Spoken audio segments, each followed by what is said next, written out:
Good evening, ladies and gentlemen, and fellow prospectors. Welcome to another episode of the Futurist Forum. I am here with Joe Avant, who is the former research assistant to the graduate dean at the University of Dallas. Wow, that's a mouthful. Hey, Joe, how you doing tonight? Oh, man, I think we're having a little bit of an audio issue. Joe, can you hear me? I can hear you. Okay, cool. Sorry. Just a couple seconds of lag time there. Anyways, Joe, I think you're doing all right, though, aren't you? Yeah.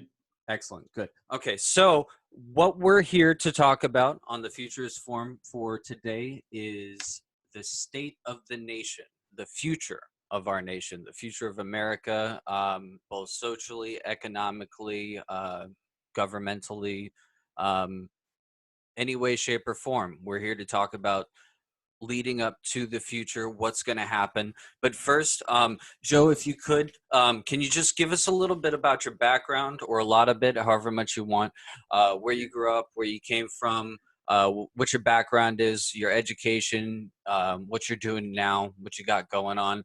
Tell the world about yourself. All right. So I grew up in Frisco, Texas. So about 15, 20 minutes outside of Dallas. Graduated high school from a very, very small, tiny school. I don't think any of us were supposed to become anything great. I went to the University of North Texas as an undergrad major in mathematics. And then I actually entered into the PhD program in mathematics. But after a year, I wasn't interested in it at all. My interests had become much more philosophical. And so I had nothing going on at the time. So I just went back to school and just started taking philosophy classes. Mm-hmm. And I pretty much took all the classes from the one particular guy that I liked the most. And I just asked him, I said, well, I don't want to stop. And he said, okay, well, University of Dallas is probably the best place around to go study that further. Mm-hmm. And so I enrolled into the PhD program for philosophy at University of Dallas. And it's been great ever since then. I've worked at a couple high schools since then. I moved out to Arizona to teach at what are known as the Great Hearts Academies. They're high schools, well, middle school all the way through high school, I think even elementary school. Their program is centered around the liberal arts. So our students take Greek, the mandatory 2 years of Greek, 2 years of Latin, all the way up through Calculus 3, just everything that's involved in a liberal arts education, drawing, all that kind of stuff. So it's been interesting, to say the least, teaching young adolescents as opposed to working with college students. Which ones do you prefer teaching with? College kids or high school kids? Actually, neither. I really have enjoyed, surprisingly, working most with. I'll sub every now and then for the middle school classes, because we don't. And the little kids are great, man. I mean, they're much more respectful. They're just fun. And the thing is, you literally can feel every time you're in the classroom that you're making a difference in their life. And nothing beats that, man. Nothing beats knowing that you're actually making a difference doing stuff. So. I guess it helps with a lot less hormones running around in the brain and whatnot, right? Exactly. Yeah, exactly. Definitely. So what about what you're doing now? And, Yeah, it's just at Great Hearts, it kind of, I mean, here's the thing. It's interesting. So I'm teaching at this school where my PhD is in philosophy, but I'm teaching mathematics. And so there's a whole other department responsible for teaching philosophy. And, all the students always come to me, and then I get in trouble. So your past is coming back to haunt you with the math. So you were Yeah. good at it, I take it. Yeah, I basically had to teach myself math because my high school was such a poor high school to go to. We didn't really learn anything. But I had a really good math teacher at one point. Not that he was good at teaching mathematics. He actually kind of sucked. But he was just a very inspirational person. He was a former basketball coach, a state champion guy, and he had won, a number of things. And he was just very inspiring and motivational. And so I decided at an early age that that's what I want. I wanted to do something like that. And, I wanted to become a teacher at maybe a small town school or something like that, and just, make a difference like that. And went off to college, and because he was a math teacher, I just started in math. I figured, I'll teach math. Right. But yeah, that's one of those things where life has a funny irony, because I do not like teaching math at all. I prefer to teach philosophy or literature. But So what's your do you feel like before I ask who your favorite philosopher is or what your favorite philosophical ideology is, mhm, let me ask if you think that the way that you think being good at math, because there's a lot of studies that that certain left brain right brain yeah, hemisphere strengths can affect the way that you think about things, as well as how creative you are versus how right, disciplined you are. How you think about things can vary based on your strengths and weaknesses. I know I suck at math. mhm, The thing is, but I'm also really artistic. yeah, So it's interesting, and I love thinking about philosophy too. So it's interesting to see that you are a philosopher, but you also are really, really good at math. So do you feel like your mathematical way of thinking, or your strengths in mathematics impacts your philosophical ideologies? it did in the very beginning. Okay. Having a sort of analytic approach to things, and by that, what I mean is breaking things down into their smallest parts. Yeah. That's essentially the secret to mathematics: is break it all down to its smallest parts. Now, Factoring. yeah, now the flip side of that is synthesizing things back up together. Mm. And that's where philosophy comes in. The great divide between science and philosophy tends to be that in the postmodern world, our current standing in science is that we're really, really good at taking things apart. We're just not that good at putting them back together again. That's the old Dr. Frankenstein story. Mm. But yeah, it really helped at the beginning, because you can really focus down on things. Uh, but one of the things that I study, that I spend most of my time, my expertise is in classical philosophy and postmodern philosophy. I prefer the classical philosophy, and the arguments that are presented in the dialogues or whatever.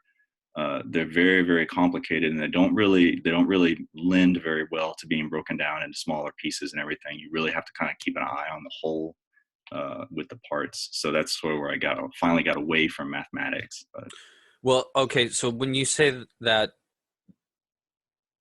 it makes me think, because I was going to get into this a little bit later on down the road, um, but I think that one of the best things about humanity and modern philosophy is that we're able to look at the past beliefs, the past ideologies, take the good out of it, and then leave the rest behind. For example, like most of Greek philosophy could be totally dismissed just on the fact that they own slaves as a society. But we don't do that. What we do is we take into account the good that comes with it, yeah, and then we leave behind the fact that they still thought that it was okay to own other human beings as property, even though I feel like that's something that is subjectively totally immoral, you yeah. know?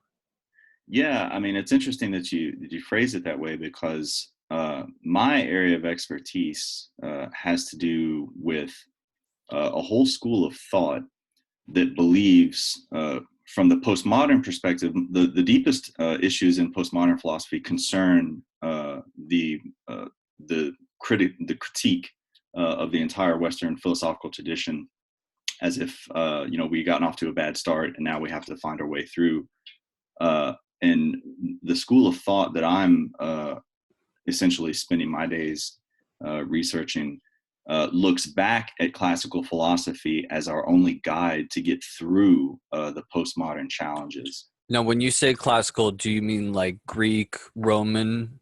Yeah, okay, yeah, I should be a little more specific. No, that's fine. My when I say classical philosophy, I mean principally Plato and Aristotle. So Socrates, Euripides. Uh, yeah, I mean, I do delve with the tragedians and the comics and stuff like that as well. But yeah, primarily, I mean, that's the great thing in both Plato and Aristotle, is the quarrel between the poets and the philosophers. So. Right. So do you think that comedy is in a way, or theater or art is in a way itself philosophy? You know, that's really interesting because uh, the thing about so the difference between tragedy and comedy is it actually turns out that comedy is a lot darker than tragedy. The tragic insight is that life is that well, let me rephrase it. Essentially, what it means for something to be tragic is that the good person fails doing the right thing. Now, in comedy, and the gods are always involved. Now, in comedy, everything is up for jokes and being mocked, and so there's really sort of nothing left standing. And you sort of you have this kind of view of reality that nothing really is of significance.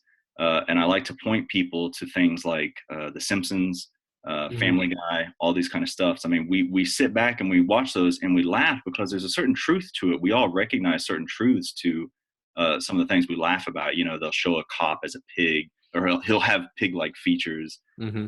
Family Guy, you know, those they'll just mock everything about religion, everything about comedy itself.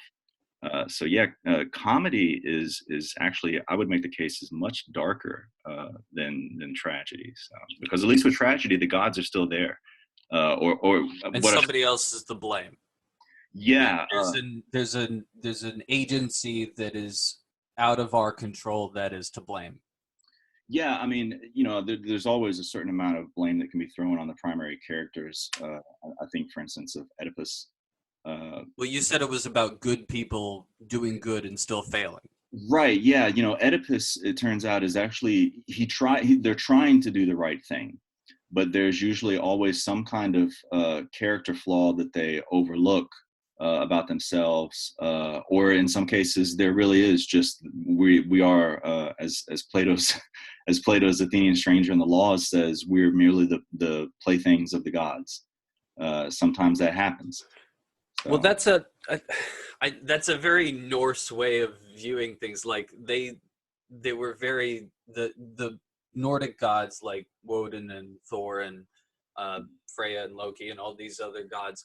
They they had a very sort of brutally honest way of looking at it as not being a good or a bad person, but of simply being entertaining to the gods in order to gain their favor. And I think like I don't know. We'll definitely get into religious beliefs because they are in a sense ancient philosophical beliefs or the first attempts at philosophical ideology, in my opinion. Um, but as far as integrating classical philosophy into postmodern philosophy, how do you square those two? You mentioned man, sort it of is. like us trying to work our way through with Yeah, nothing but like lanterns of the past to guide us, I guess. But like, yeah. how do you see the future going? It is a very difficult struggle because the academy, and by that I mean the majority of all university departments in philosophy, they are very, very much postmodern. And what you have to remember about the postmoderns, they all sort of take their cue, beginning with Nietzsche and then dug much deeper by Heidegger. They are critiquing the entire Western philosophical tradition, and they're pointing explicitly to Socrates. And their contention is that reason itself is insufficient. We do not have access to how we should live the best life according to reason, as the postmoderns would say. Now, I personally, I'm not so sure about that, and so that's why I go back to the original sources in Plato and Aristotle, and I try to figure out, okay, is there anything in this thought that could actually sort of uh, make it a counter argument against the claim that reason is insufficient to guide us? And it's very, very fruitful. Unfortunately, it's a very uphill battle because most people in all philosophy departments just assume flat out that the good old days are dead and gone. That the fundamental belief orienting most people in modernity is sort of all comes into the notion of the word progress. We think that simply because we're closer to science and we have much greater civilization and things like that, that we somehow actually know more than the ancients did. And that I'm not so sure about that. I think that sort of following Rousseau, uh, his first publication was what was called the First Discourse, and it was the question posed was, has our science made us better people? And he has a resounding no. And I think that that's Because I mean that would be a whole discussion in itself. I mean, just if you could one or two line it. Yeah, sure. So essentially, what his contention against the arts and everything is fundamentally that there are cliques. There become cliques, and for instance, what Tocqueville would call the tyranny of the majority. Mm. It was not at all an egalitarian society or anything like that. The most famous line from his book, The Social Compact, is that man is born everywhere free, but everywhere he is in chains. We are chained. We are chained in a sense to conventional beliefs and everything like that. That's Rousseau speaking about the late 18th century. And so that's one of the things that I think it is a very strong case to be made, that just because we are at a time in history where we have incredible abilities with technology, that doesn't necessarily mean that we know more than our forefathers, our predecessors. Oh yeah, no, I love the quote that you said, but I want to ask: was Rousseau, was he European? Was he British?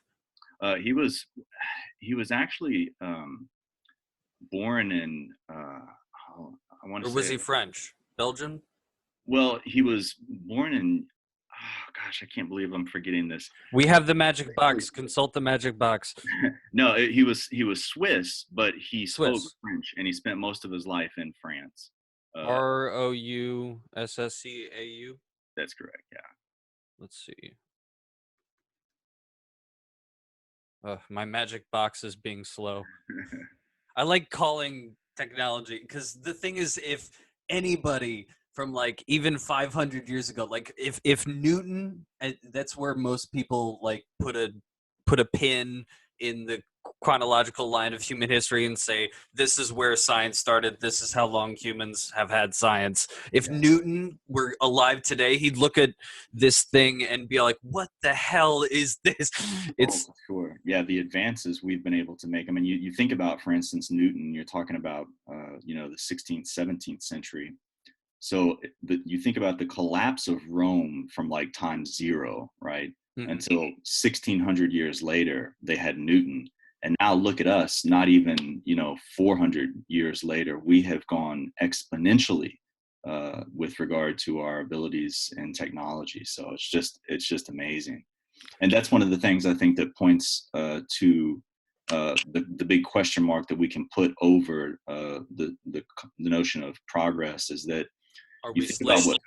you think about what our science has done. On the one hand, it helps us, treat diseases and cancers, electricity, all these We're kinds of trying to kill aging. That yeah, and then, but on the other hand, you think about the darker sides of it. For instance, the atomic bomb, right? uh, internet pornography. If the internet has taught us anything, it's that there are a awful lot of just really deviant people out there. hmm So yeah, so Well, that's technology brings out the best and the worst in us as a species. yeah, You know, I yeah. mean, It's the neutral. the scythe, the scythe. It was used for harvesting grain, and it was used as a weapon in Egypt. Yeah, I mean, anyone who's watched some scary movies, Children of the Corn or something, know exactly that. The site. Like, A buddy of mine loves Children of the Corn. But to go back to, I didn't know you were talking about Jean-Jacques Rousseau. I oh yeah, know yeah, yeah. about him. I didn't bridge the two gaps. So you feel like he's right in the sense that we are all at risk. I mean, you just see people in the subways everywhere you go, just glued to these things. I use it at work. I use it all the time. Um, but at the same time, like human beings did know so much more. I mean, you think about the average Neanderthal sapien half breed that lived something like 70 to 30,000 years ago.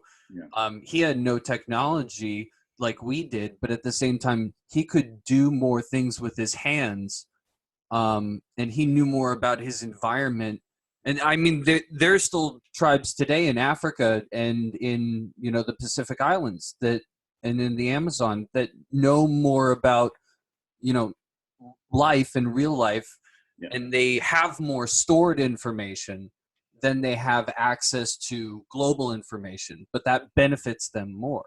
Yeah, one of the things I like to point out is, to put a political spin on it, is that one of the biggest critiques you hear, for instance, going on right now, is that the Constitution was written, a couple hundred years ago by these white men who had slaves, and so it's fundamentally flawed and everything.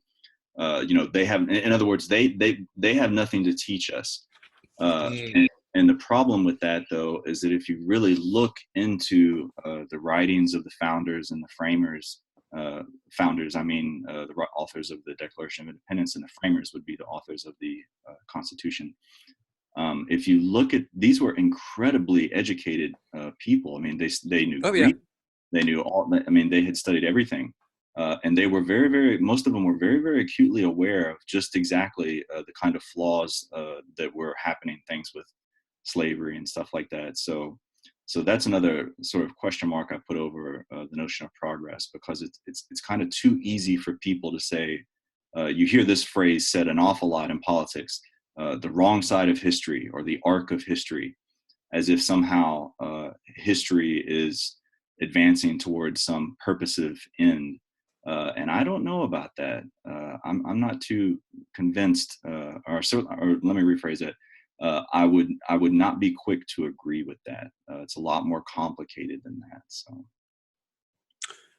Well, I definitely think there's merit in that, but part of my personal belief system does um, have something to do with me having a belief in us as a species having a purpose. Um, oh yeah, yeah, yeah. Now there's, yeah. The only thing is, what happens when you hear people say the arc of history, or on the wrong side of history. Uh, there's a very, very powerful strain of philosophy, essentially beginning. I mean, Rousseau actually kind of started it. Kant kind of carried it further, but then especially with Hegel, they really embedded this notion of historicism. And what that means is that philosophy is fundamentally bound to time itself. The advancement of philosophy is bound to time itself, and by philosophy they meant everything, science, all that kind of stuff. yeah, that's actually why I was asking about when Rousseau was born and when he lived. And it said between 1712 and 1778. That was just when we were sort of industrializing as a species. And Yeah, the technology was being developed to catch that up. And we as a, so I can see how the times that he lived in affected his beliefs. And then you can look through history and see each individual philosopher where they were living, what the current norms were at the time, and you can see how that impacted their beliefs. And that's why I like your position about using classical philosophy to reinforce your um, postmodern beliefs, is that it you can look at, because human beings, I mean, you say that there's no new stories for humans. All humans are, despite the time period that they're living in, um, you can look back in history and find a relevant case for today and be able to learn from the past without having to make a rash decision or an uneducated decision. If you look through time and you find where human beings were experiencing,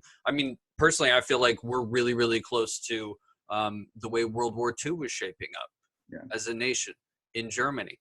And I think we could learn a lot if we went back and looked at that period of time.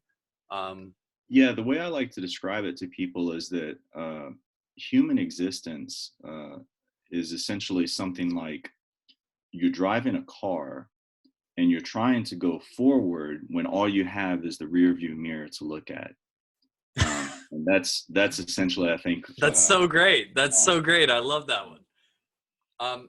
But you mentioned the Constitution, and I want us to use that to lead into the main part of this segment, which is, the state of us as a nation. And you also mentioned your political beliefs.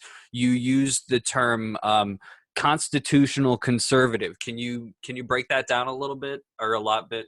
Yeah. So first of all, to be a conservative is to sort of fundamentally believe that the good is the old. You're trying to conserve something, right? Something is worth preserving. Okay. And then the constitutional aspect of that is what I say is what I would argue is what we need to try to preserve. And what I mean by that is trying to understand the framers of the Constitution and the founders with the Declaration of Independence, trying to understand them as they understood themselves, not what we try to impose on them. Right. For instance, when we say, "Oh, well, they were just a bunch of white people that owned slaves." Okay, well, hold on. Let's.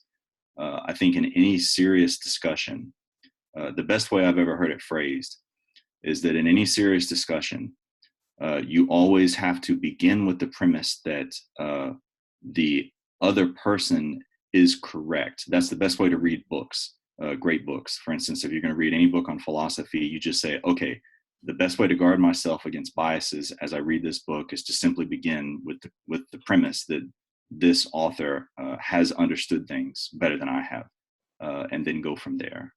Okay. Give them the benefit of the doubt. Exactly. Yeah. I mean, that's that. Yeah, that was just a long, garrulous way of me to say exactly what you just pointed out. Give them the benefit of the doubt. Well, I like the way that you explained it. Like, you have to have an open mind, otherwise you're not going to be receptive to any information that might flow between whatever source that you're observing. Yeah, and it's very, very hard. I mean, it's not. I mean, the way I said it makes it seem like it's something that anyone can do. But I mean, even in my own life, my own research, there are some philosophers I think that are just fundamentally toxic. Such as? I would say Hegel has been by far the greatest solvent of constitutionalism. He is. Marx. Well, Marx actually got all of his ideas from Hegel. Yeah, in a letter to his father, a very famous letter to his father, he said, "I just read Hegel, and now I renounce everything I ever believed." And then he proceeded to tinker with Hegel's ideas, and sort of anyway. But yeah, so it all sort of, I would say it all goes back to Hegel. Heidegger is another one. He's probably the most important philosopher, or he's understood to be the most important philosopher of the 20th century. He was a profound thinker, but he sided with the Nazis. Right. And so you have to ask yourself, what has gone wrong here? We have someone who is incredibly, I mean, all you gotta do is pick up anything Heidegger wrote and open it to any random page, and you're like, wow, okay, this is deep.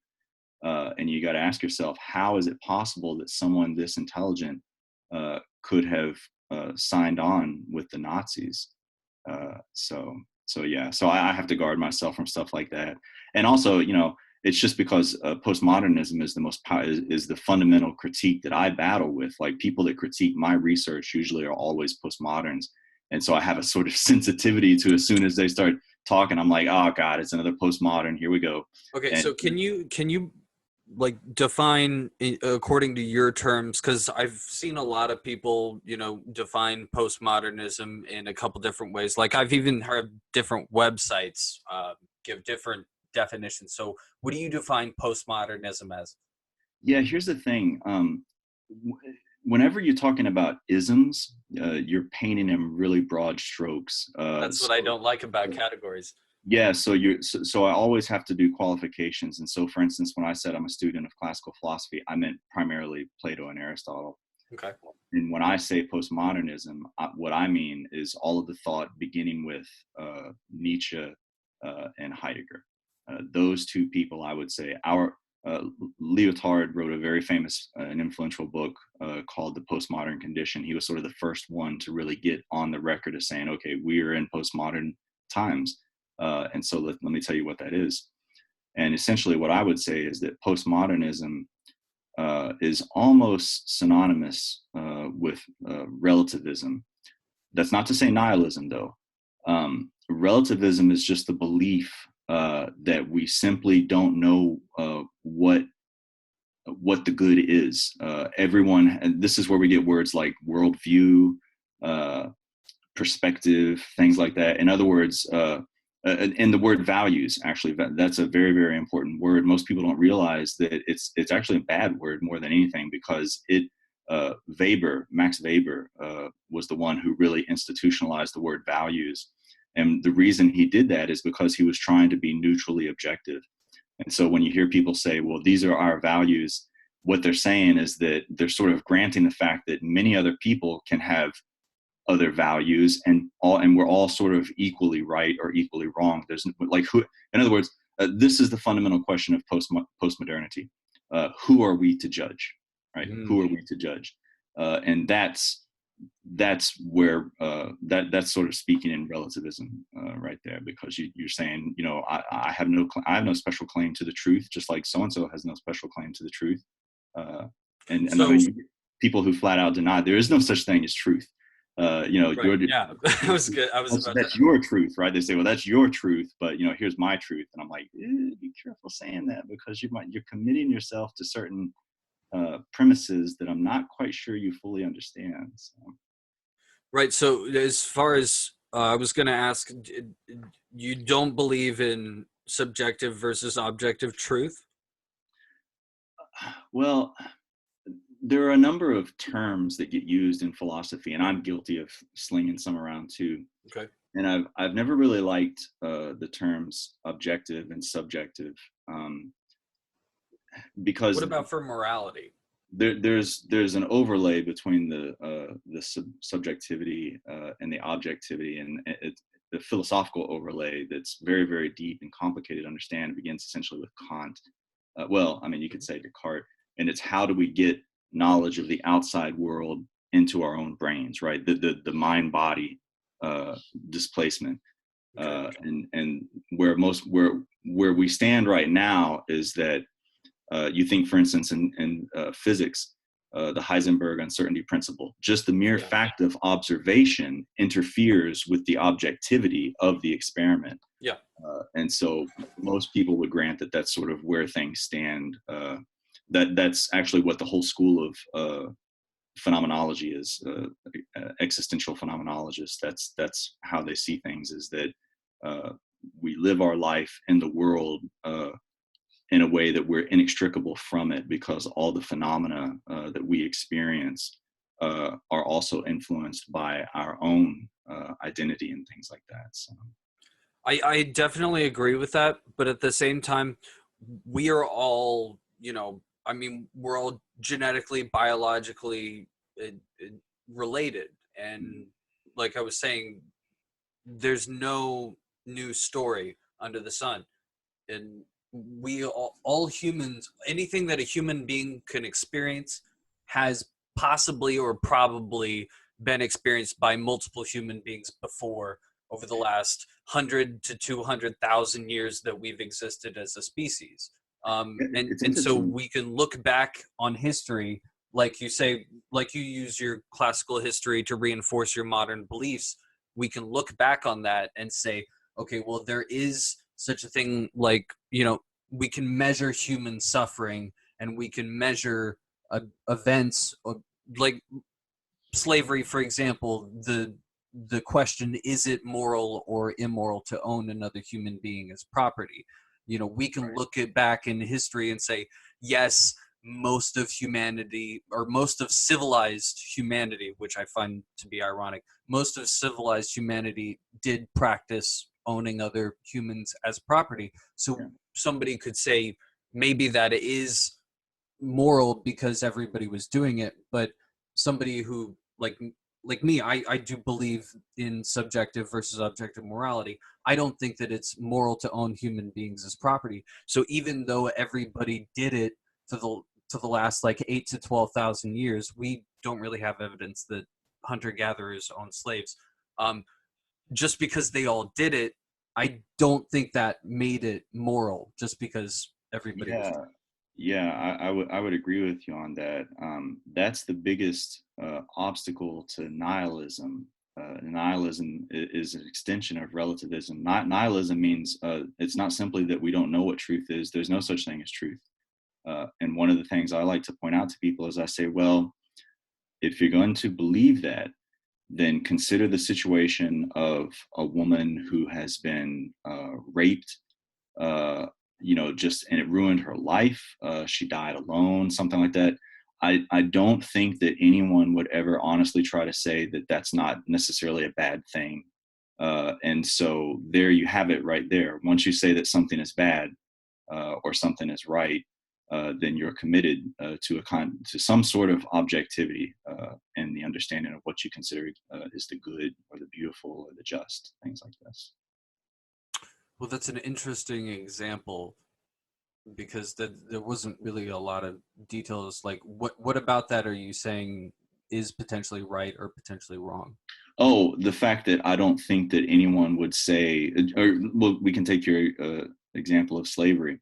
You think of a slave who lived his life just in complete abject servitude.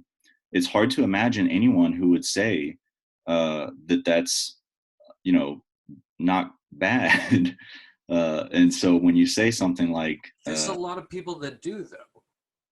yeah, it's hard for me to believe that it's any large majority, though, simply because, I think most people would most people's default position is to say, the egalitarian view that we're all equal. And I think that by saying something like that, you can't hold any kind of position of slavery is okay or anything. So I mean, granted, there are racists in every community and every civilization. So Well, I all right, I can accept that. Um, so leading that into your political beliefs and your ideologies, when you take that onto the Constitution, do you see things that we could do without? I mean, you say that just because it was, when people criticize and say, "Oh, just a bunch of white slave owners," so we should toss it all out. Do you think there is at least some stuff that we should toss out? well, that's the thing. It's I would have to be a little more specific on what we're talking about. Are we talking about are we tossing out fundamental principles, or are we just tweaking things for new situations that arise? I mean, the Constitution That's has what the amendments are for, is to tweak things. exactly, yeah. That's the whole purpose. The Constitution has within itself the possibility of being corrected and everything like that. So So, for example, prohibition, we instituted that and then we tossed it out because it talk about was. the wrong drug that should have been made illegal. What do you think? Oh man, marijuana should have been legal from its inception. I mean, you cannot drive a car faster than 5 miles an hour when you're blazing. I mean, you're not going to hurt someone. But oh my God, alcohol-related deaths, like, they're through the roof, man. I mean, Yeah, alcohol has caused so much horrible I conditions. totally want to get into that. Yeah.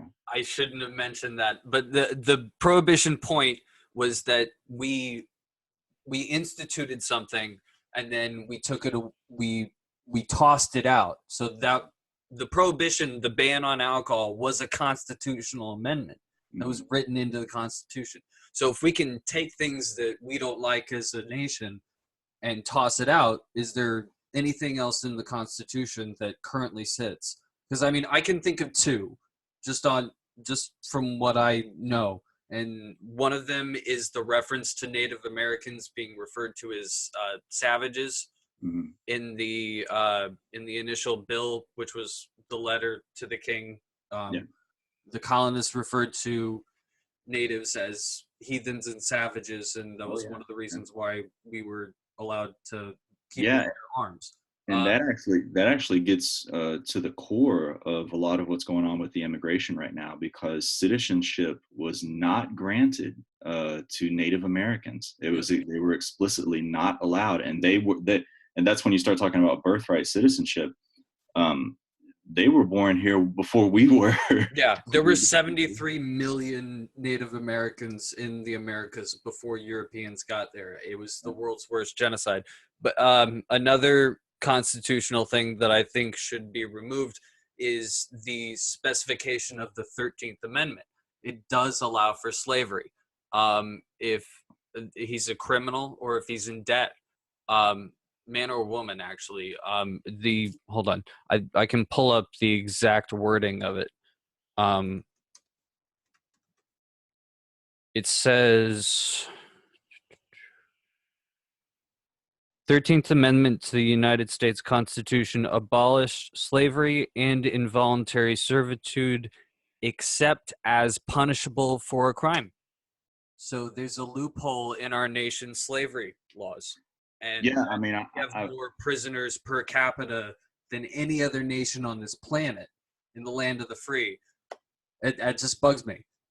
yeah, I don't know, I'm the specifics right now, but I'm thinking of, that's the whole reason prisons were originally called, well, not originally, but Pennsylvania, I think, was the first to start it.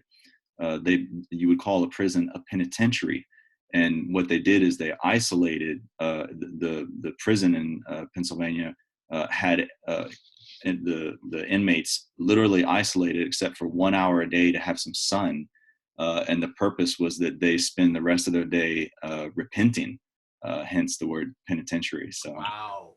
yeah, I Didn't know know. about that. But I'm also thinking about like the prisoners in California that were used to fight wildfires. Um, they got paid $1 per hour to fight Yeah, fires, and they had to work 10-hour shifts. And I mean, $10 a day—that's not even enough to feed yourself for a day in California. So, and they're risking their lives. And not only are they not getting paid, which is, I mean, that's modern day slavery, in my opinion. But on top of that, when they get out of jail, they can't become firemen because they got felonies on their records. oh wow, I didn't know that. Yeah, so they get all this experience. They volunteer with firefighters. They work. They get on the hands-on training. They already put in the time, the service, and they don't get an opportunity to actually do something with their lives, get a better future, and serve their community on top of it. So it's I don't Yeah, I know. mean, that's certainly one of the hot topics of discussion today, when we talk about prison reform and things like that. That's I mean, that's just a long discussion right there, and it usually comes back around to what people's foundational beliefs are, Yeah, about what they consider justice to be, right? Again, no easy solutions to these things. I mean, except uh, sort of like what we're doing right here, just the same way that one would not go on a shopping spree without being an educated consumer. I would argue that we can't live lives. We can't simply take our freedoms for granted. We have to educate ourselves in these freedoms and their origins, where they're headed now. All these kinds of things. So yeah. I totally agree. So do you have any that you would toss out or fix Um, in our Constitution? uh, I don't like. I think that we should do away with. I forget if it's the 18th or the 21st Amendment that says the Senate that opened up the Senate to popular vote. The way the bicameral system was originally intended was that the people can elect a House of Representatives, but then the House of Representatives are the ones who elect the Senate. That was sort of the allowance of a kind of aristocracy into a democracy. And I think that because senators have so much power and they retain it for so long, I think that they should be subject much more to uh, election by the House of Representatives, as opposed to just anyone being able to vote for them. It was the 17th Amendment. 17th. Yeah. Yeah. So are you a term limits guy? Absolutely. I think if you want to start fixing the fundamental flaws that we have in America, we have got to put a limit on these people that just. I mean, this is what I always like to encourage people to do is for any given representative, whether it's a House of Representatives, senator, or president, ask yourself, have they ever actually had a job outside of politics? Have they ever actually had to work for a living without the protection of the government? And what I mean by that is it's very difficult to fire someone from the government because of the unions and things like that. Right. And so I think that is fundamental. We have got to put a limit on these people. I would put term limits on Supreme Court justices. I mean, I don't appointments for life, I think, are just asking for trouble. Yeah, I agree with that. But there's an idea that I got floated around that on the family holiday gathering, we have to fling the hash as far as talking about everything. I'm sure your Thanksgiving and Christmas was full of that as well. Yeah. But there was I think it was either my uncle or my dad who suggested that presidents be given a full 8 years and then no re-election. I'd actually have to think about that because just at first blush, I don't know if I would be opposed to that. I know, right? I mean, that's what I was thinking. Yeah. I mean, I don't think anything like that would ever happen, though, particularly in this environment, our present moment, because there are so many people who absolutely hate Donald Trump that for them to think that he would be given 8 years in charge of the country as opposed to 4, they'd be like, no way, not gonna happen. That would be a wrong. This, I agree, would be a wrong time to implement it. I jokingly refer to him as the Führer because okay, so you're familiar with World War II history and whatnot. Do you know what Hitler's campaign slogan when he ran for Chancellor of Germany was? I do not. It was, take a guess. Make Germany great again. Damn right it was. And I'm like, guys, come on. I don't know. It's scary. But you're a fan of the border wall. So yeah, well, I'm really confused. Yeah, it's not so much that I'm a fan of it as I'm a fan of imposing the laws that are already on the books. And the laws that are already on the books call for much stronger border security than has actually been implemented. And the wall has turned into something that's just sort of symbolic of so-called American values. And I try to stay away from all of that just to simply say, look, they're not following the laws, Democrats or Republicans. They're not following the laws that in many cases, they themselves have actually voted for. And so if we don't like those laws, then let's vote their asses out of office. If they're not going to change them. And that's my take on the whole thing is that, without getting into all the claims of, racism and bigotry and that, American values. Yeah. You were mentioning you got that a lot from your friends. Yeah. It's a funny story.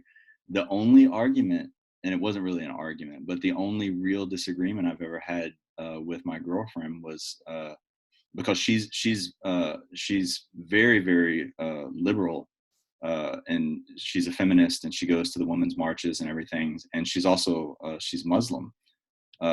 She's first generation Indian, and so her experiences with prejudice, racism, and all that kind of stuff is very poignant in her own life.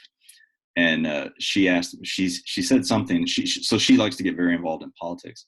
And she said, she asked me just a sort of a question in passing about what I thought about the wall. And I said, I'm just for increased border security. And she took offense to that. And then, but jokingly started giving me Hail Hitler signs, throwing. and that just sort of upset me, because I know I'm not a racist or anything like that, and I think that the Democratic Party, their leadership, has done such a good job, a nefarious job, not good as the sense that it's good, of painting Republicans as racists and bigots. It's unfortunate. It's very, very unfortunate, because unfortunately Republicans usually just don't have a backbone to stand up and try to defend themselves. I mean, God, you give them they had the presidency, they had the Senate, they had the House of Yep. They had the yeah, whole yeah, caboodle. they had all of it, and they got nothing done. And then they get their asses handed to them in the midterms, and it's just always been like that for as long as I can remember. Republicans always just don't put up a good intellectual argument against the things that get said about them. So, Before I ask my follow-up question to that, you made a point about the Republicans not really having a good intellectual argument for their beliefs. Can I ask if you think that that might be because most of the Republican belief system is rooted in religious ideology? well, I mean, you certainly have the pro-life in the Republican Party. Yep. And I would say that you very much have a more secular view of the divine in the Democratic Party. But I mean, again, painting with broad strokes, and it's probably being really unfair to a lot of people. But yeah, I think that's going to be. It looks to me like the whole question of abortion and things like that, the pro-life movement, that's going to be ultimately the make or break for the Republican Party, because they've got to, they either take a stand or they don't. And yeah, that's hurting a lot of them, because the popular consensus right now is they frame it in terms of a woman's right to choose, and I'm not taking a stance on that one way or the other, but that's just sort of where things stand, and it's very, very So you big. don't have a opinion one way or the other? Man, there's so many complexities to the abortion laws that if I was to say anything about them, I'm sure that they would probably be wrong. Well, you heard what happened in New York. They Yeah, the one thing about the New York that I would say is I don't like the idea of non-medical professionals being able to perform the abortions. me neither. Yeah, I think anyone would probably agree with that. Well, I think, that's why I think it needs to be legalized federally and then heavily regulated. yeah. Well, I mean, that's the thing is, people I think you're always going to have the pro-lifers, simply because, I mean, it's hard to get past, if you believe the Bible, if you believe the teachings of the Bible, it's hard to ever accept the notion of abortion. I mean, look at the Catholic Church's position on that, but even they're beginning to show signs of buckling on it. So, and I listen to a lot of radio talk show hosts when I can. It's a long drive to my girlfriend's place, so I've listened recently. Rush Limbaugh was the one. He's making the case that if we don't stand, I don't mean we as in we, but he's saying it, Republicans, if we don't stand up for life, then we might as well not try to stand for anything. So that's going to be a stumbling block. Very, Rush very. Limbaugh's pro-life? Oh yeah, yeah. I didn't know that, because he's such like a also like environmentalist, save the planet dude. I mean, I don't know enough about his stuff. I just remember it was last Thursday, I think, when New York passed the law, and so it was Friday on his show when he was just very disgusted with the very, very large round of applause that was made by a lot of people in the audience, or the senators and everything, when they passed that law. He said, and I think there's something to be said about that. I mean, on the one side, you've got people saying they're clapping for murder. But then on the other side, you've got people saying, no, no, no, we're clapping for women's rights. Yeah. And I think both sides certainly have a seat at the table. So They do, and that just, I mean, the idea of, you know, there needing to be special circumstances in which, you know, sometimes a procedure like that, call it murder or whatnot, is necessary to preserve life, and I guess call it a never-ending trolley problem, but that should be up to you know, a licensed official to decide, and not, you know, Ron and, you know, Cindy Lou in their trailer in Alabama, you know, on Facebook. I think that just because your beliefs, you know, they do matter, and so that should impact your decision. And that's why I am pro-choice. yeah, you know, just to sort of bring that back to the situation with my girlfriend, I'm very fortunate to have kind of an inside view to that whole world. She's not simply a medical doctor; she's an endocrinologist. Wow.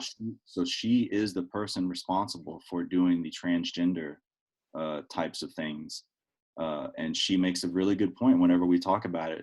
She says, as a doctor, if people come to me that want a procedure done, I don't have the right to judge them, right? You know, the Hippocratic Oath is, you know, to provide the service.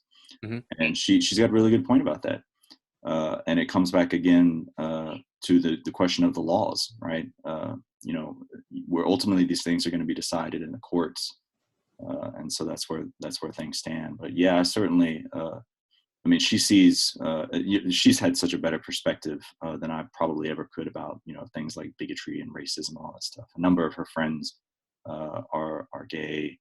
A number of her friends are transgender and everything. So, I mean, still, though, he says with a degree in philosophy. I'm sure you two are an intellectual match in heaven. But just to shift away from the whole abortion argument and get back to what the main platform, I mean, we had a shutdown for almost more than a month because of this wall issue. And you're right.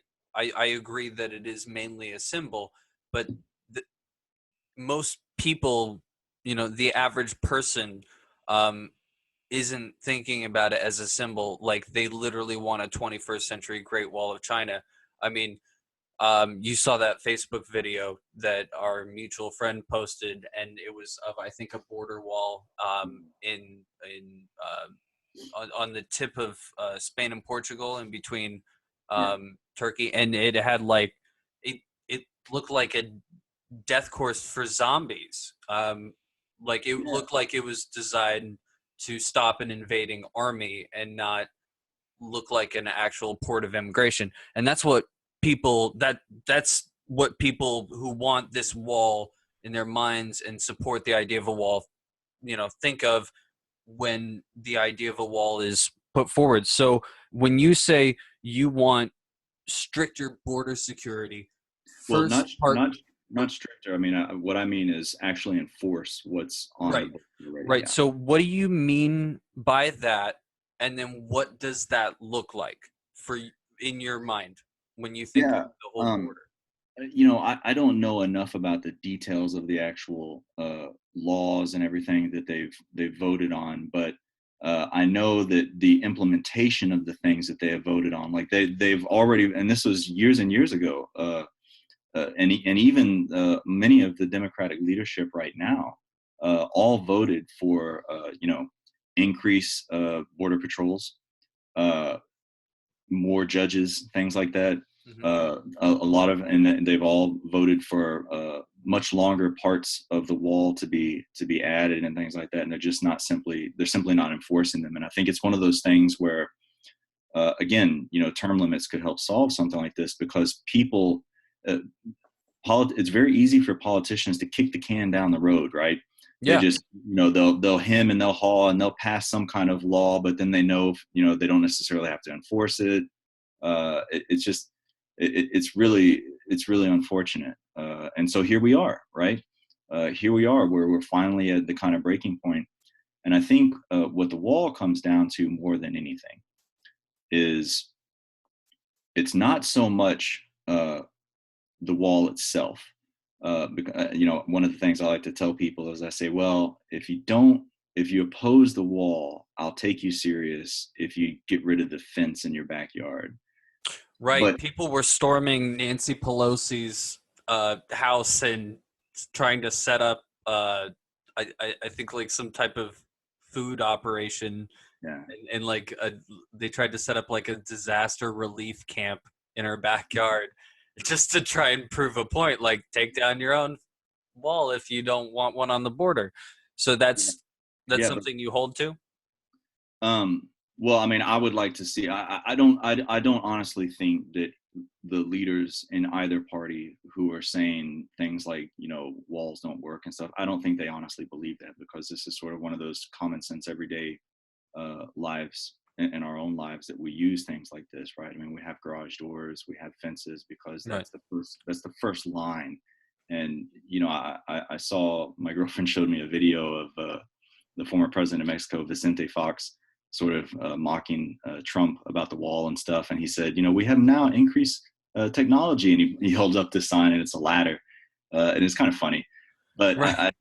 I mean, I don't think anyone is honestly arguing that walls are 100% effective. In fact, just the opposite. We know that walls are not 100% effective, and we have plenty of measures to work along with those. But I think what it comes down to at the end of the day, or this is just sort of my interpretation of things, Hmm. the wall is sort of symbolic of how Americans feel about our immigration policy in general. Right. Right. And so the people who are fundamentally opposed to the wall, I would say probably at least 9 times out of 10, if not 10 out of 10 times, it's really because they have a much deeper issue with the actual notion of immigration and things like that. Right.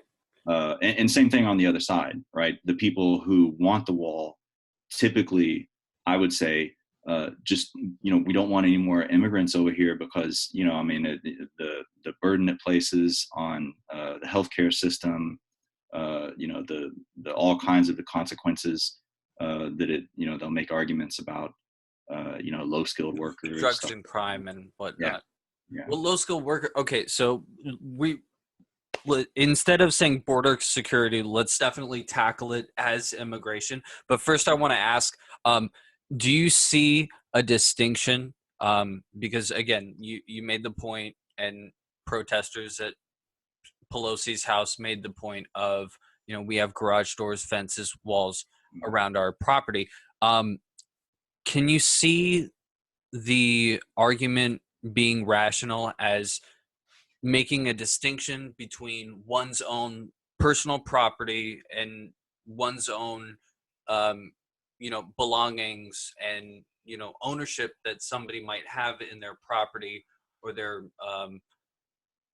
livelihood versus um, a nation, and not feeling ownership of a nation, but rather, because the thing is, as bad as we are right now in global statistics, America still is the land of opportunity.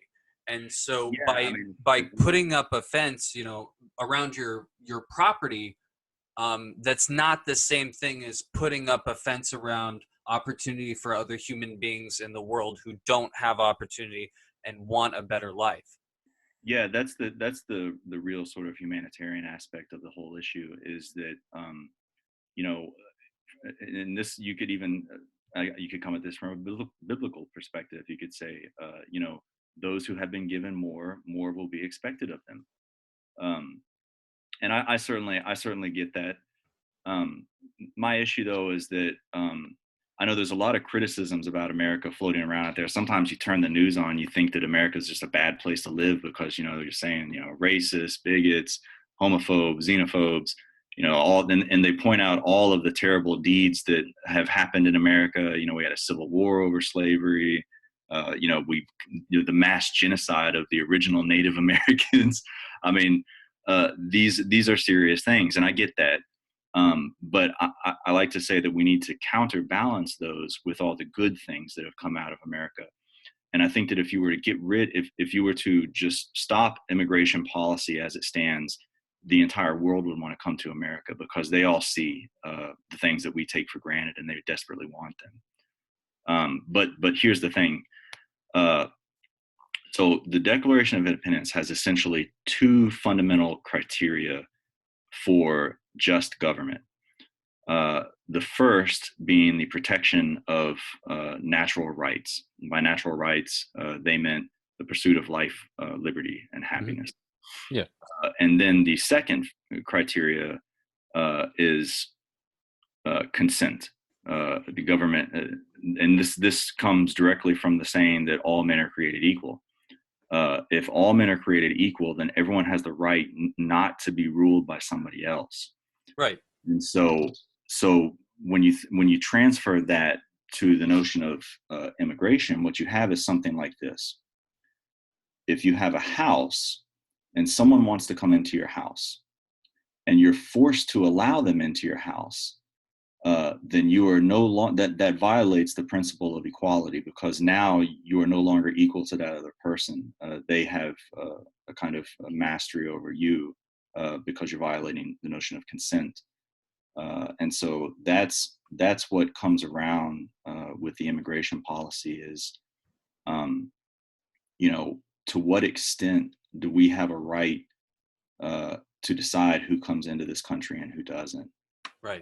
That's sort of that's the big question. The Right? problem that I have with the analogy of a nation being as a house is if you're Yeah. scaling humanity and the planet all the way down that far, then you have to scale humanity down with it.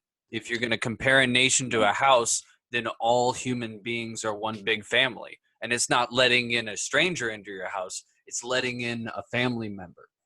Yeah, I mean that's a point well taken.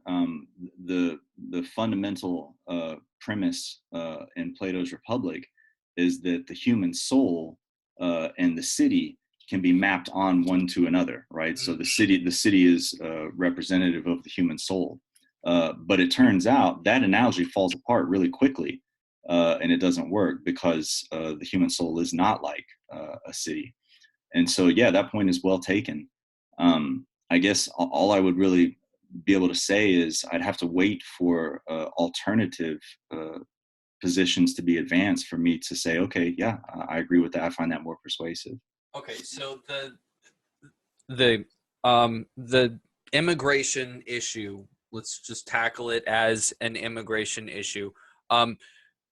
When I think of immigrants coming in, my knee-jerk reaction isn't criminals, drug dealers, rapists. I mean, clearly there are those aspects coming in. I mean, America still has a very unfortunately thriving human trafficking trade, as well as heavy narcotics and a bunch of other stuff. Um, but at the same time, something like 60% of our agricultural labor force are domestic, and unskilled labor force is immigrant labor, and a good portion of that is illegal, but only because of the massive amounts of red tape that our current system requires immigrants go through. And these are just like seasonal laborers who will be on like shrimping boats. They'll people who'll be working in like a cornfields and soy fields. They're literally the backbone of America's economy, and the reason why milk and beans are so cheap in the grocery store is because those farmers are hiring illegal immigrants at those pennies on the dollar rates, whereas you would have to you would have to pay an American a livable or a desirable wage relative to the hard work and labor intensive jobs that are required to keep our country running. So when you say, we're gonna enforce all of these restrictions, what I hear is our economy is going to suffer, because that's what our economy currently relies on. So how do you take that and how do you square our country's economic needs and standards with our reliance on immigrant labor? Yeah, I mean that's a point well taken. You know, I'd have to see the extent to which immigration that's flowing into the country needs to sort of revitalize the immigrant workers who are already here. Because yeah, I don't know. I mean, maybe I mean it's certainly we rely on all of that labor for the most basic necessities. Right. There's no doubt about that. Um, but one of the probably the best thing that I've heard floated around out there that is something worth keeping in mind about this is um, the question of technology. Yes. Technology is truly, I mean, entire parts of the workforce have been just evaporated. A friend of mine, his wife was a toll booth operator for years, and toll booths are gone. They went the way of automation. Yep. Uh, With your my smart mom, trip yeah, tags and whatnot. yeah, my mom went to the bank the other day, and there was only one teller, and she complained, and the lady said, "Well, they're actually getting rid of, they're phasing out all the tellers and stuff." And so the point that this person made, and I forget who it was, but he said, look, this is going to be a serious problem eventually because if technology is increasing at this rate, and we have so many people who aren't really skilled to do anything else but that, what's going to happen when their jobs dissolve? But then again, you know, then we're dealing with the what if isms, right? Yep. And so that's always, you know, a dangerous game to play. But yeah, I mean, I would certainly agree with you that, you know, there is the laborers, the low skilled wages, laborers and everything, they fundamentally are needed by us. Because How like to handle it, though. I see I see the same argument for like gun control Mm. and Second Amendment rights um being parroted for the immigration argument. Like, you know, people say we need to hold on to our I before I say this, are you pro Second Amendment? Well, I mean, you know, it's in the Constitution, as it were. And I'm not a gun guy, though. I personally don't own any guns. I don't like guns, and I truly believe that we have a gun crisis in this country. Yeah. But as far as tinkering with the Second Amendment, we got to be careful with that. Just because um, my experience is that the people who do have guns, that are, you know, you think of the NRA, the people who vehemently defend gun rights and stuff like that, Right. this is something that they cling to. I think that's what Obama said, people clinging to their guns.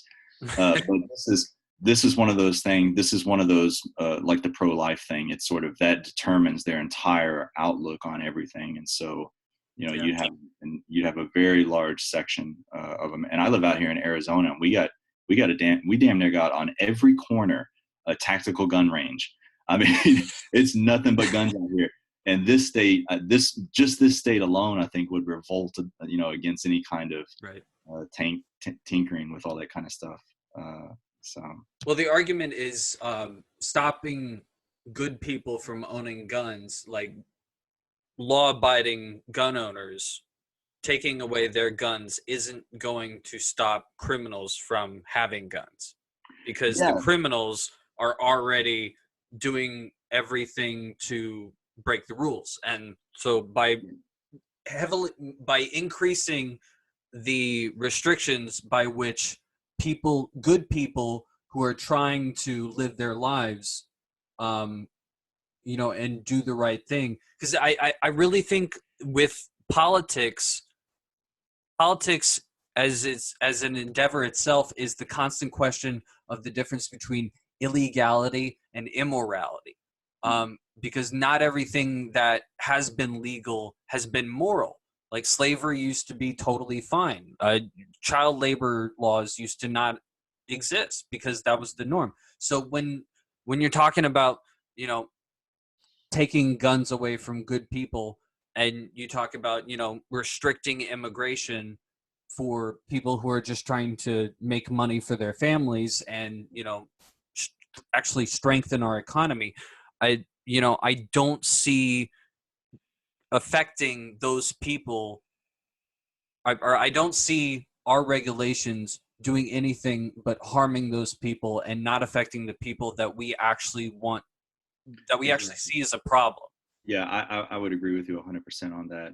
It's one of those things where a law or something like that, it sounds good in theory, but Mm-hmm. then when you actually put it into practice, it has, either it's not as, it doesn't have the efficacy that you wanted, or it simply does the exact opposite.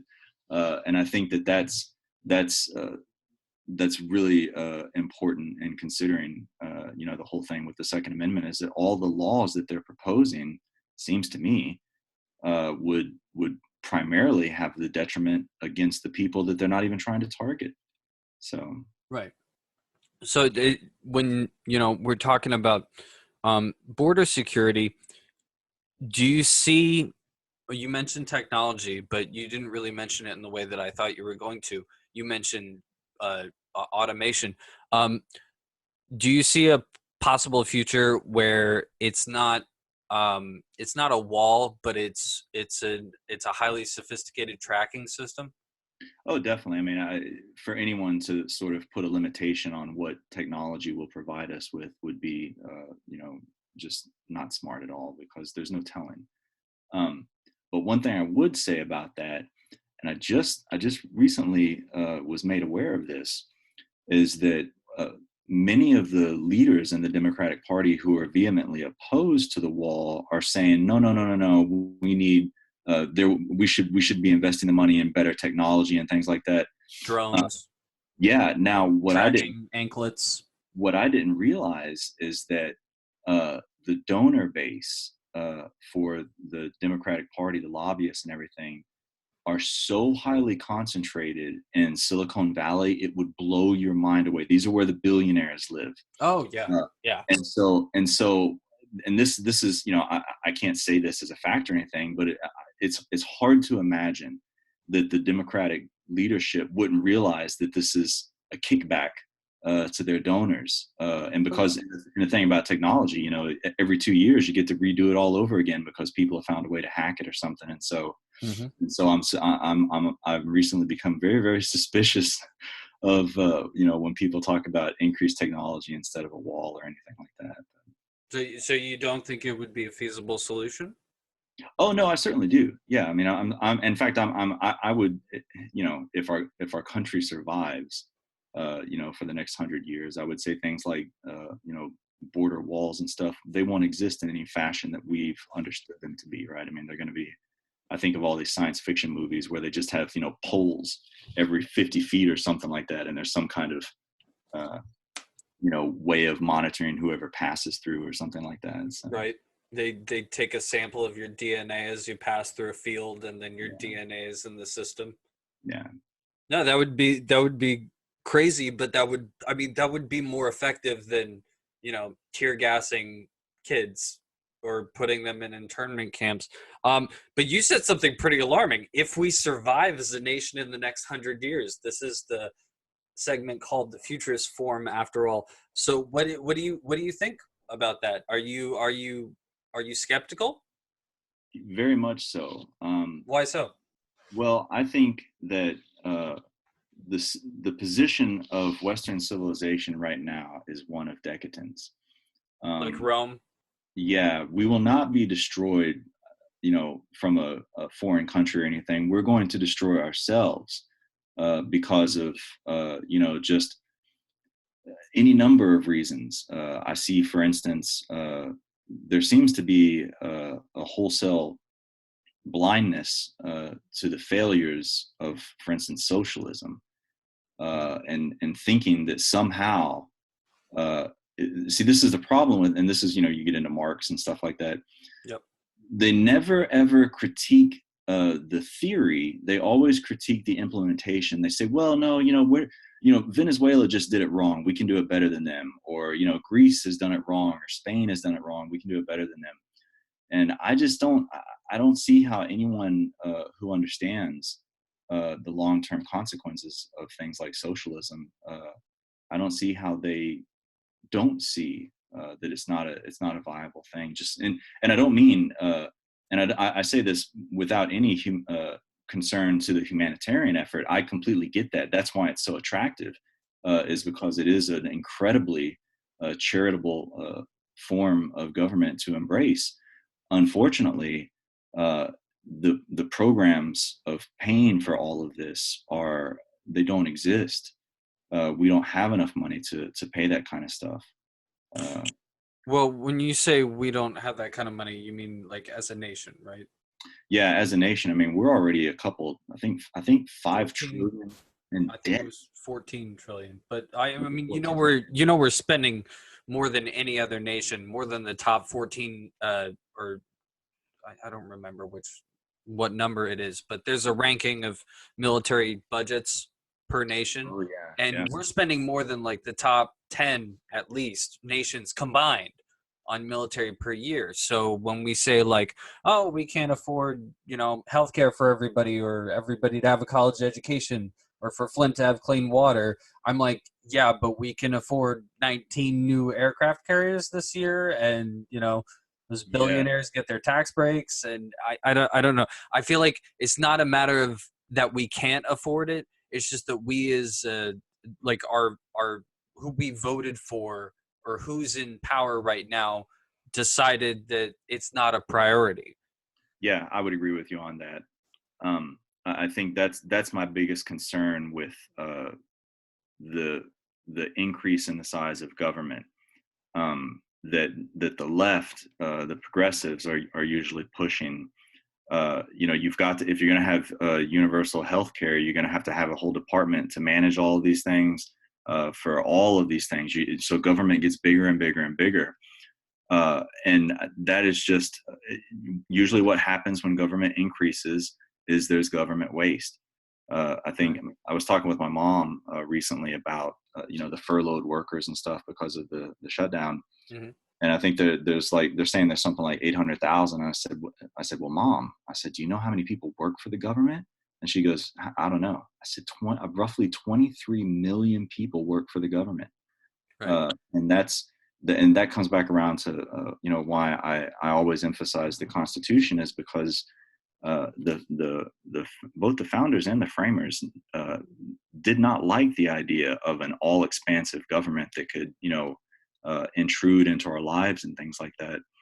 uh, Despite the intentions, right? I mean, even if the intention is good, uh, Madison famously says that if men were angels, we wouldn't need government. But unfortunately, men are usually devils. So we have to have government. And he fully understood that to mean that even the people in charge of the government were probably going to be devils. That's the whole point of separation of powers. So Well, based on my understanding of human behavioral psychology, shouts out to Stanford University for making their lectures free on yeah, YouTube. those are great, man. Those are Yeah, great. so it seems to me like all human beings are capable of both good and bad, and it Mm. depends entirely on their environment and what their circumstances are. There was a study that showed that judges dispensing sentences were more harsher in their sentencing in the 2 hours before their lunch break, and were more lenient in their sentencing in the following 2 hours after. No, I'm not even kidding. Yeah. And No, it's these are crazy. little Like things. Yeah, literally I believe. something as simple as the amount of food that you eat in it, your needs as a human being can impact your beliefs and your desires. So it seems to me not that it's about you know Republicans or Democrats trying to push agendas because of them being inherently selfish or whatnot, but because of their belief systems and their environment that they're experiencing, that makes them or that you know makes them predetermined towards making certain decisions a certain way. Yeah, I think the way that I would say it, and you may not agree with this, is that at the end of the day, it seems to me that, and this is just again broad strokes, generally speaking, The left has a much more optimistic view of human nature, and the right has a much more pessimistic view of human nature. And that seems to me to be the source of a lot of the policies, the divergence in the policies, the disagreements and things like that. So for instance, we were just talking about immigration. The right wants a wall because they see more bad people coming into the country. And I don't mean, specifically bad people, but I just mean people in general are bad. And to have more of them is not going to be, there's certainly probably not going to be anything good coming out of it. Whereas the left, they see a kind of, it's in the name, progressives, right? Progress. Yeah. They see us as in a much more optimistic light, that we're capable of doing so much more humanitarian wise. So. Well, do you believe that people are inherently good versus inherently bad? Do you believe in good and bad? Yeah, I certainly do. That's a hard one. And so in Plato and Aristotle, the word for it is pleonexia. And what that means is always grasping towards more, right? We would probably think of it as greed. Ambition. Yeah, and they see that as fundamental to human nature. Right.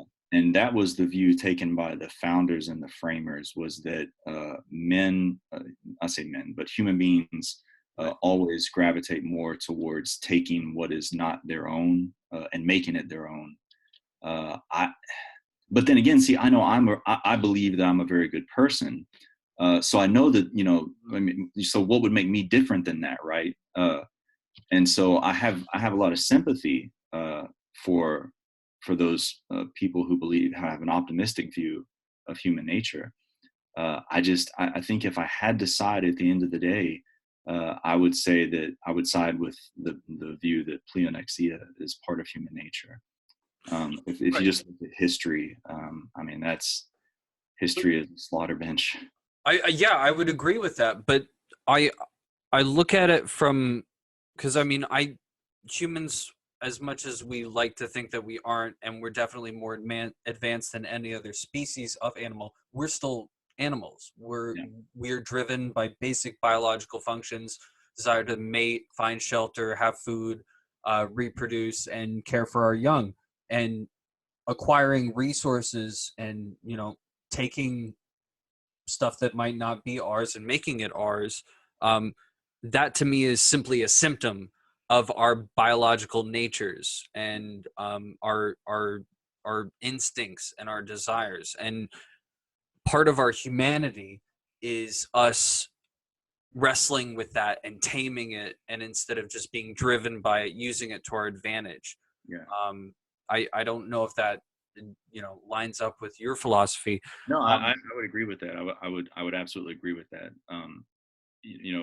Aristotle famously says, man is not simply a political. Well, man is by nature a political animal, but he is a political animal because he has reason. Right, reason is what separates us from the beasts. We're yoked to beasts by I think like three fundamental cravings or something. There's sex, nutrition, food, and Shelter. sleep. And Yep. sleep, yeah, something like that. Hmm. And so what does make us unique is that we have the ability to transcend that, to move beyond that. Like contemplation, self-awareness, reason. Absolutely, yeah, using reason to like I said, make the world a better place. So when you were talking about socialism being useless, when you Yeah, it's not that it's useless. It's certainly, ineffective for humans. well, like when you socialize entire sections of the economy, that's where problems emerge. Right. I remember back when we used to have socialized electricity, right? You could only get electricity from one place. I think they recently cable is sort of the same way, uh, and everything works fine. But then when you apply it to something like 1/3 of the GDP, which comes from the healthcare system, Hmm. then you have some pretty serious problems taking place, because things start to be very costly very quickly. Well, if you're talking about universal healthcare, there's studies that show that right now we're spending more than estimated universal healthcare would cost our nation. Now, I don't know if those estimates are right. They're probably rounded down for the purpose of the point. But the thing is, I call myself politically a nonpartisan because I'm a big fan of George Washington when he, declined the crown and only took 2 terms in his farewell address. He was like, "Now, children, I'm leaving you with this nation that I built, Yeah, and I don't want you guys to be selfish little children and start splitting yourselves up into groups and fighting over things like and of course, children."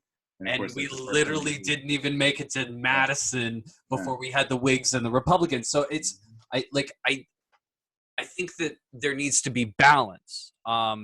So I see the negative in socialism, like it's impossible to ignore. History is stained with it.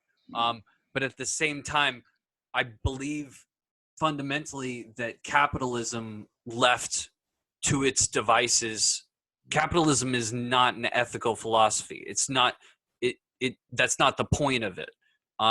It's strongly based on Darwinistic beliefs. Competition breeds profit and benefit for all, and it doesn't really care about the little guy, and it lets the little guy suffer as a natural consequence of the better for the whole. So Yeah. you see a little bit of utilitarianism, you see a little bit of Darwinism, and you see a little bit of I I I don't want to call it like fascism and have it, thoughts leap to anybody's mind, but I see the downside to it. And so in my political ideology and my philosophical ideology of balance in all things as accurately as possible, I see where a blend of political practices could be implemented together at the same time to create a better system than both capitalism and socialism as individual entities. I think anyone who's reasonable would probably agree with that. My issue with the healthcare thing is simply that the government just doesn't seem to be good with the money that we give them. With the taxes and everything like that. Well, Uh, that's because I agree, but I think that's because we're not truly represented by our government anymore. They yeah, represent their donors. I would Money in agree with that. politics is Yeah, the reason why our voice isn't heard anymore. yeah, and that's that. We were talking earlier about reforms in the government. Mhm. That's something right there that needs to be tackled. The lobbyists and everything like that, because that it's probably worse than either you or I could imagine. Just how much the government is being run without our consent. Electoral college, yay or nay? Get rid of it, keep it. I say keep it simply because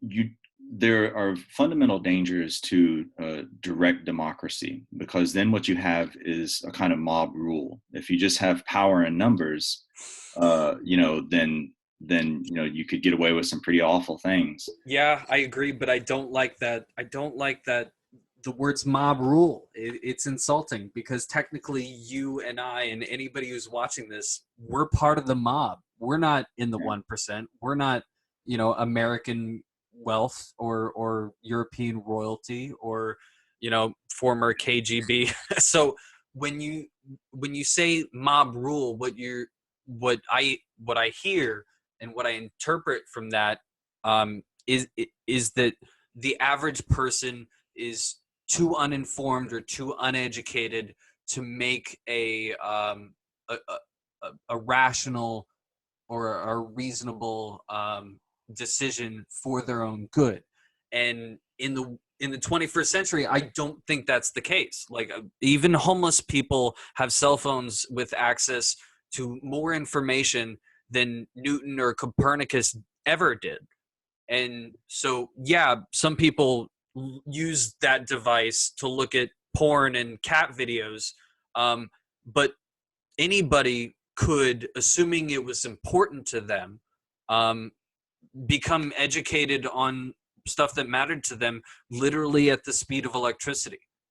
Yeah, and I certainly didn't mean to come across as disrespectful, although I completely, it's No, well taken. That's a fair thing. But what I mean is that, generally speaking, I would agree with you that I mean, and this comes from the notion of equality, is that we all have the capability, to make informed decisions and everything like that. The problem with direct democracy, though, is if you just look, most people live their lives just concerned with their own world, and I completely get that. I understand that, and they don't want to be concerned, with Proposition 7 being issued by the council, the city council or something. We have no idea what the hell that is. We usually only pay attention to presidential elections, and then most of us don't even go vote. Do you But think that would be different if laws were written to the layman and weren't written in legalese? I think that voting should be not voting should be illegal, because I agree. I think everyone should vote. But of course, I take a pretty hard stance too on some of those things. Like I also think that we should have a mandatory draft. Really? Yeah, just because I think that there's the qualification for being able to put your 2 cents in to the running of your government should be that you at least risked, in paper at least, you signed over to risk your life for that country. Should it be risk of life, or should it just be service to country? Well, I mean, I think that they're not mutually exclusive. I think the service to the country and the military, it's just a given that could entail death. Well, okay, because the thing is, like, I don't want to kill anybody for the United States government. Like that. So if a nation should have to force me to kill somebody in order to have rights, I feel like that's an infringement of my, inalienable, or I don't like the idea of natural rights or inalienable rights. If you cut somebody open, you're not going to find the right to clean water hiding behind their pancreas. Like, we as a nation fought for rights, and we, the military, I fully acknowledge that the military is the only reason why we still have those rights, because they enforce, our values.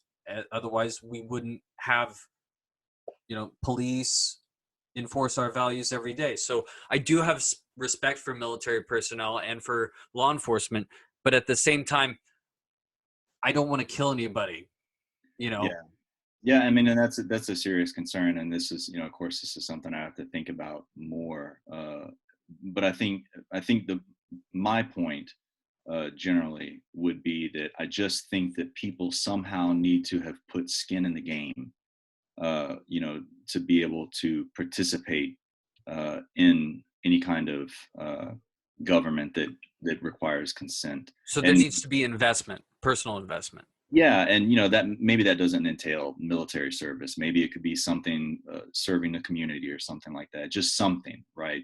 So it's more about taking value, and because you mentioned it earlier, the reason why immigrants come is because they see all the values or all of the privileges that we take for granted as Americans, and so you feel like we should have some type of system in place to where if people take those values for granted, then they shouldn't have access to those privileges.